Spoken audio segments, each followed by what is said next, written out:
पहला क्वेश्चन है, this is not a characteristic feature during mitosis in somatic cells. A option, disappearance of nucleolus. B is spindle fibers. Third is synapses. Fourth, a chromosomal movement. This question came in NEET 2016.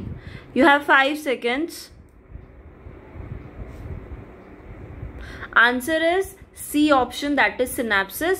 Synapses process mitosis में नहीं meiosis में होता है. You know very well what is the difference between mitosis and meiosis. अगर हम देखें synapses का मतलब होता है fusion of chromosomal arms. कौन से chromosomes की arms fuse हो रही हैं? एक आर्म जो है वो मैटरनल यानी कि मदर के क्रोमोसोम की, एक जो है वो फादर के क्रोमोसोम की आर्म जो है वो फ्यूज होगी, पेयरिंग करेगी. इसी को ही हम सिनैप्सिस बोलते हैं. इजिएस्ट क्वेश्चन बट फिर भी ध्यान देने वाला क्वेश्चन है. This ribosome is engage in protein synthesis in animal cell. Cell chapter का क्वेश्चन है ये. ए है option ribosome of only cytosol. Second is which occur on nuclear membrane and ER. C is mitochondria and cytosol. D is only nucleolus and cytosol. पहली बात तो only word जहां भी आता है वो ऑप्शन जनरली गलत ही होता है. जनरली मैं बोल रही हूँ, ध्यान से देखिए. राइबोसोम जो प्रोटीन सिंथेसिस में हेल्प करते हैं उसका आंसर आएगा बी, यानी कि जो न्यूक्लियर मेम्ब्रेन एंड ईआर पर प्रेजेंट होते हैं. फर्स्ट ऑप्शन को देखेंगे, ओनली साइटोसोल नहीं, mitochondria, plastid, ER, nuclear membrane सब पर प्रेजेंट होता है.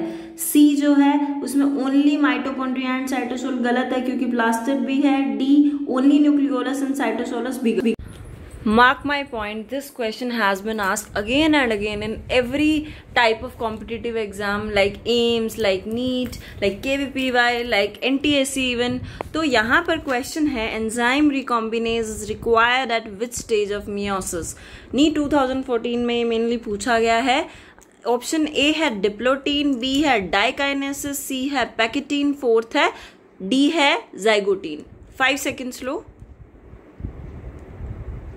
पहली बात तो ये कि कौन सी स्टेज की बात हो रही है? प्रोफेज की बात हो रही है. Yes, first stage of meiosis जो मेन स्टेज होती है. अब यहाँ ट्रिक क्या है ये देखो. रिकॉम्बिनेज एंजाइम का मतलब रिकॉम्बिनेशन प्रोसेस में काम करने वाला जो एंजाइम है वो रिकॉम्बिनेज है. अब नॉर्मली आप एक फैक्ट्री में क्या होता है कि जैसे चॉकलेट की फैक्ट्री है तो वहां पर मान लो मंच है, मंच का वेफर होगा, वेफर के अंदर चॉकलेट ऐड होगी, देन उसकी पैकिंग होगी. तो कंबाइन हुआ, कंबाइन होकर पैक हो गया. तो बस ऐसे याद रख लो, जब भी रिकॉम्बिनेज की बात आएगी तो स्टेज आएगी पैकेटीन ऑफ प्रोफेज. कॉम्बिनेशन मतलब पैकेटीन यानी कि कंबाइन होकर पैक हो गया. वैसे ये ग्रीक वर्ड पैकेटीन वर्ड कहाँ से आया है? ग्रीक वर्ड से आया है जिसका मतलब होता है थिक बैंड, यानी कि यहाँ पर रिबन लाइक स्ट्रक्चर बनेगा. पैकेटीन बना है पैकस एंड टैनिया. पैकस का मतलब होता है थिक, टैनिया का मतलब होता है बैंड. रिबन लाइक स्टेज का नाम पैकेटीन है. रिकॉम्बिनेशन.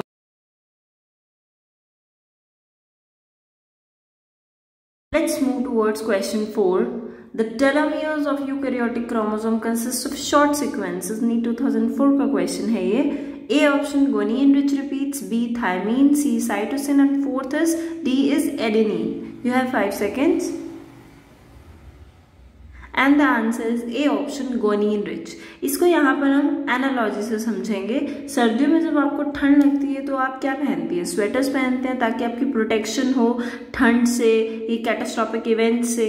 ऐसा ही अब जब जो हमारी स्वेटर्स होती है उन्हें भी तो हमें बचा कर रखना है ताकि हमें वो विंटर्स में काम दे. तो हम उन्हें ट्रंक्स में रखते हैं ताकि वो मेंटेन रहें. यहाँ पर आंसर ऐसा ही कुछ है. ग्वानिन जो रिच होता है, ग्वानिन क्या है? एक बेस है. ये ऐसा बेस है जो अटैचमेंट साइट प्रोवाइड करता है. किसके लिए? कुछ स्पेशल प्रोटीन्स के लिए जो टेलोमियर्स को प्रोटेक्ट करते हैं. यहाँ पर हमने स्वेटर की बात की थी. स्वेटर जो है वो यहाँ पर क्या है? टेलोमियर है. टेलोमियर स्वेटर बोला तो स्वेटर को सेव करने वाला कौन है? ग्वानिन है. ग्वानिन की कुछ स्पेशल साइट्स हैं. तो ट्रंक यहाँ पर क्या हुआ? ग्वानिन की तरह काम करेगा. लास्ट क्वेश्चन है, spindle fibres attach on to.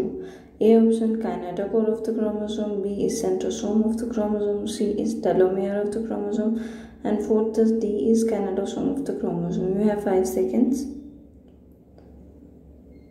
And the answer is kinetochore of the chromosome. Very very important. यहाँ ध्यान से देखिए, क्वेश्चन में लिखा है स्पिंडल फाइबर किससे अटैच होती हैं। तो अगर आपने ध्यान से देखा हो, क्रोमोसोम का जो सेंट्रल पार्ट होता है उसे हम सेंट्रोमियर बोलते हैं, और उसके सराउंडिंग्स में एक प्रोटीन कॉम्प्लेक्स होता है जिसको काइनेटोकोर बोला जाता है। ये क्वेश्चन काफ़ी बार पूछा जा चुका है, ये कन्फ्यूजन क्रिएट करने के लिए ही पूछा जाता है। एक सेंट्रल पार्ट सेंट्रोमियर है, आप ऐसे ही अंदाज़ा लगा सकते हैं, but spindle fibre during replication या ड्यूरिंग सेल डिवीजन जहाँ अटैच होती हैं उसका नाम काइनेटोकोर है। आप इस पिक्चर से ध्यान से देख सकते हैं।